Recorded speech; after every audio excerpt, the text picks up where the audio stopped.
Hello friend, जय श्री कृष्णा, राधे राधे। कैसे हैं आप सभी? स्वागत करते हैं आपके अपने यूट्यूब चैनल पर। आज की वीडियो में हम बात करने वाले हैं यूपी टेट विज्ञान पेपर 2 के बारे में। सबसे पहले इसके सिलेबस को जान लेते हैं। देखिए, जो यूपी टेट में दो पेपर होते हैं, एक पेपर 1 होता है, पेपर 2 होता है। जो पेपर 1 होता है वह 1 to 5th के लिए होता है। किसके लिए होता है? 1 to 5th के लिए होता है। और जो पेपर 2 होता है वह 6 to 8 के लिए होता है। यह पेपर, इसमें भी दो पेपर होते हैं। जो जिनके पास साइंस रहती है, यानी जो विज्ञान वर्ग से होते हैं, उनके में क्या पढ़ना, उनको क्या पढ़ना पड़ता है? साइंस पढ़नी होती है। और जो साइंस और मैथ पढ़नी होती है। और जो लोग कला वर्ग से होते हैं, उनके में 60 नंबर के जो क्वेश्चन आते हैं वह सिर्फ सामाजिक विज्ञान से आते हैं। तो चलिए जान लेते हैं अपने साइंस के सिलेबस में। साइंस के सिलेबस में कौन कौन बायोलॉजी होती है, केमिस्ट्री होती है और फिजिक्स होती है। सबसे पहले हम बायोलॉजी के सिलेबस को जानेंगे कि बायोलॉजी के सिलेबस में हमें क्या क्या पढ़ना होगा। तो इसमें जंतुओं की संरचना, कार्य एवं कार्य, शरीर के अंग और पाचन, श्वसन, उत्सर्जन तंत्र के बारे में, परिसंचरण तंत्र के बारे में पढ़ना होगा। दूसरा, सूक्ष्म जीव वर्गीकरण, उपयोगिता व उनसे होने वाली बीमारियां, कोशिका से अंग तंत्र तक, ऊतक, कोशिका की बुनियादी समझ, पादप एवं जंतुओं में पोषण और प्रकाश संश्लेषण, पौधों में परिवहन और श्वसन। इसके आगे हम क्या पढ़ेंगे? जंतुओं में प्रजनन, किशोरावस्था एवं स्वास्थ्य और लाभदायक पौधे, जीव, कृषि पद्धतियां, फसल उत्पादन। फिर फिजिक्स में क्या पढ़ना है? मापन एवं मात्रक। मापन एवं मात्रक में क्या? लंबाई, द्रव्यमान, समय, आयतन और मापन। बल एवं गति, गति के प्रकार, न्यूटन के नियम, घर्षण और दबाव। ऊर्जा एवं कार्य, ऊर्जा के स्रोत, रूपांतरण और मशीनें, प्रकाश का परावर्तन, अपवर्तन, दर्पण और लेंस की कार्य प्रणाली। ध्वनि में माध्यम, कंपन, ध्वनि का संचरण। विद्युत एवं चुंबकत्व में क्या पढ़ना होगा? विद्युत धारा, परिपथ, सेल और चुंबकीय गुण। फिर देखेंगे रसायन विज्ञान में क्या पढ़ना होगा? पदार्थ एवं उसकी अवस्थाएं, ठोस, द्रव, गैस और उनके गुण, पदार्थ का पृथक्करण और परमाणु संरचना, जिसमें इलेक्ट्रॉन, प्रोटॉन, न्यूट्रॉन और तत्व के बारे में पढ़ना होगा। फिर क्या पढ़ेंगे? फिर पढ़ेंगे रासायनिक अभिक्रियाएं, अम्ल, क्षार, लवण, उनके उपयोग, ऊर्जा के वैकल्पिक स्रोत, जीवाश्म ईंधन और ऊर्जा, पवन ऊर्जा के बारे में। दैनिक जीवन में रसायन, प्लास्टिक, कांच और उर्वरक। ये रहा हमारा साइंस का सिलेबस।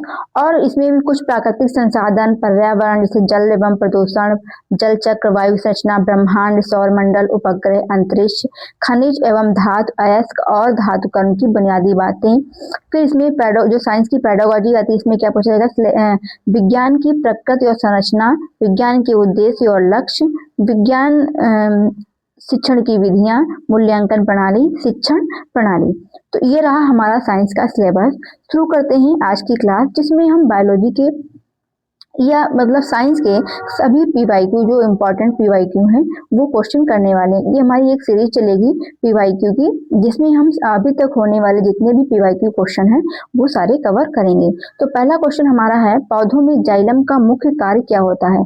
जो पौधों में जो जाइलम होता है, इसका मुख्य काम क्या होता है? भोजन का परिवहन करना, जल का परिवहन करना, अमीनो अम्ल का परिवहन करना, ऑक्सीजन का उत्सर्जन करना। तो पौधों में जो जाइलम होता है, उसका जो काम होता है वह होता है जल का परिवहन करना। क्या होता है? जल का परिवहन करना इसका काम होता है। क्या काम होता है? जल का परिवहन करना। एक और फूड पाइप होती है जिसका नाम होता है फ्लोएम। फ्लोएम का क्या काम होता है? पौधों में ये दो फूड लाइन होती हैं, एक जल का परिवहन करती है और फ्लोएम जो होता है वो क्या करता है? फूड का परिवहन करता है। क्या करता है? फूड का परिवहन करता है। तो इसका सही जवाब जो हो जाएगा वह जल का परिवहन। याद रखने की एक जो ट्रिक है, कैसे याद रख सकते हैं? जो जाइलम, यानी इसमें क्या आता है? जा आता है। जैसे हम क्या याद रख सकते हैं कि यह जल का परिवहन करता है। किसका? जल का परिवहन करता है। जो फ्लोएम यानी एफ फूड आता है, तो ये क्या करता है? भोजन का परिवहन करता है। चलते हैं अगले क्वेश्चन की तरफ। अगला क्वेश्चन है हमारा, इंसुलिन हार्मोन का स्राव किस ग्रंथि से होता है? पीयूष ग्रंथि से होता है, थायराइड ग्रंथि से होता है, अग्नाशय से होता है या अधिवक्र से होता है? तो जो इंसुलिन हार्मोन है उसका जो स्राव होता है वह कहाँ से होता है? तो इंसुलिन हार्मोन का जो स्राव होता है वह होता है अग्नाशय से। कहाँ से होता है? अग्नाशय से होता है। इसका सही जवाब जो हो जाएगा वह हो जाएगा अग्नाशय। क्या हो जाएगा? अग्नाशय। अग्नाशय से किसका स्राव होता है? इंसुलिन का स्राव होता है। और जो अधिवृक्क ग्रंथि होती है, जो अधिवृक्क ग्रंथि होती है, उससे किसका स्राव होता है? उससे एड्रेनलिन हार्मोन का स्राव होता है। किसका स्राव होता है? Adrenaline hormone. एड्रेनलिन हार्मोन का स्राव होता है। किसका स्राव होता है? एड्रेनलिन हार्मोन का स्राव होता है। एड्रेनलिन जो हार्मोन होता है, इसको आपातकालीन हार्मोन भी कहते हैं। क्या कहते हैं? इसको आपातकालीन हार्मोन भी कहते हैं। और इसे लड़ो या भागो हार्मोन भी कहते हैं। क्या कहते हैं?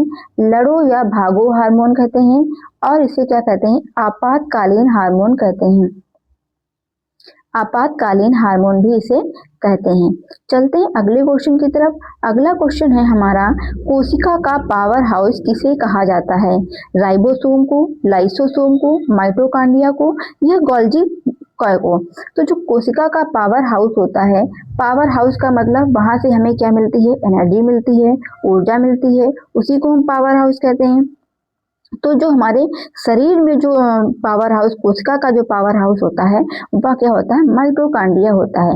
माइटोकॉन्ड्रिया में क्या होता है? ऊर्जा बनती है। किसके रूप में? एटीपी के रूप में ऊर्जा बनती है। राइबोसोम को किसका पावर हाउस कहते हैं? राइबोसोम को प्रोटीन की फैक्ट्री कहा जाता है। किसकी? प्रोटीन की फैक्ट्री कहा जाता है राइबोसोम को। प्रोटीन की फैक्ट्री कहा जाता है राइबोसोम को। और लाइसोसोम को क्या कहा जाता है? लाइसोसोम को आत्महत्या की थैली कहा जाता है। क्या कहा जाता है? आत्महत्या की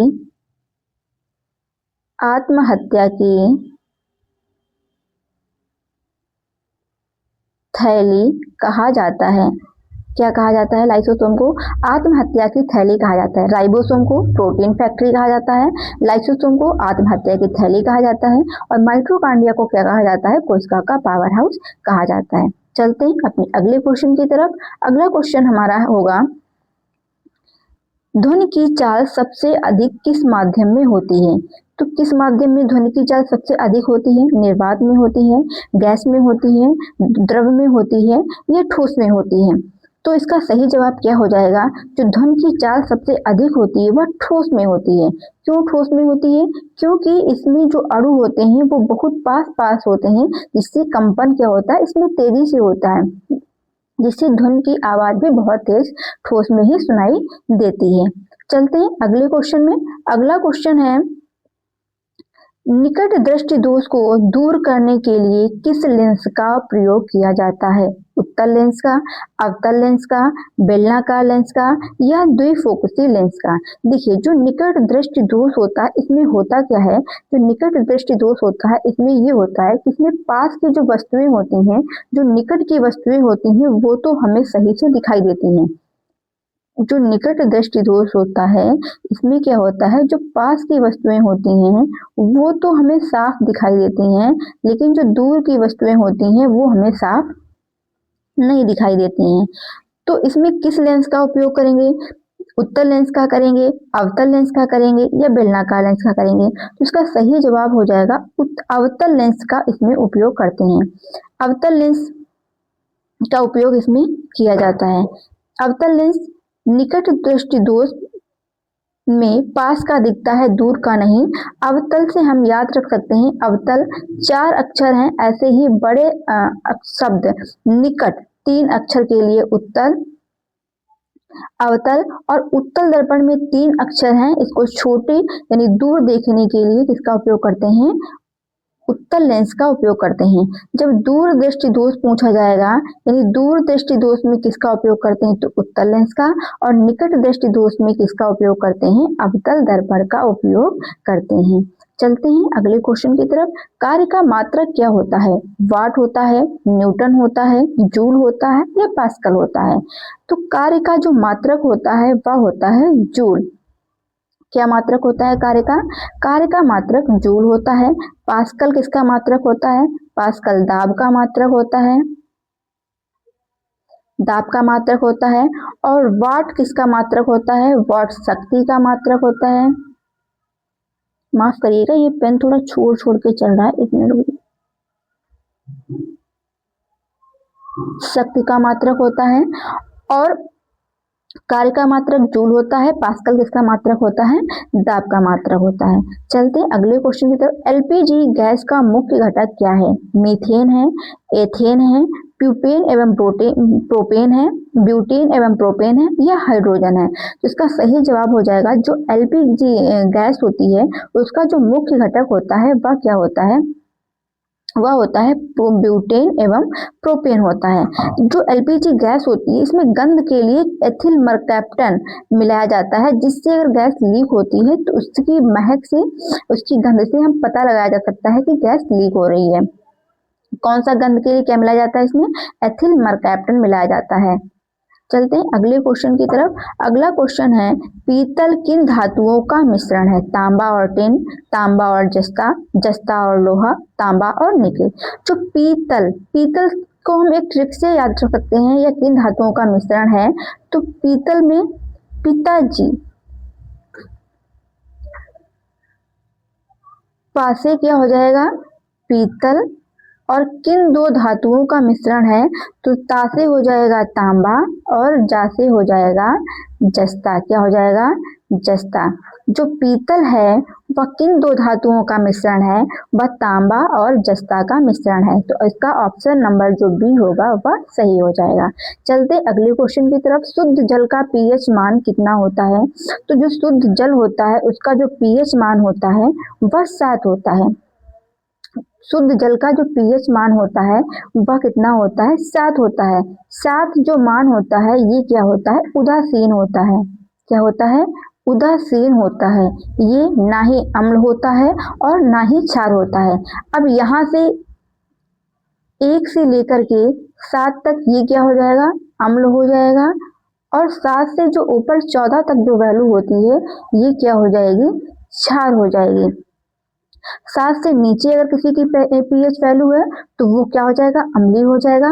और 7 से ज्यादा 14 तक अगर किसी की पीएच वैल्यू है तो वो क्या हो जाएगा? क्षारीय हो जाएगा। लेकिन जो 7 है वह ना अम्लीय है और ना ही क्षारीय है, वह कैसा है? उदासीन है।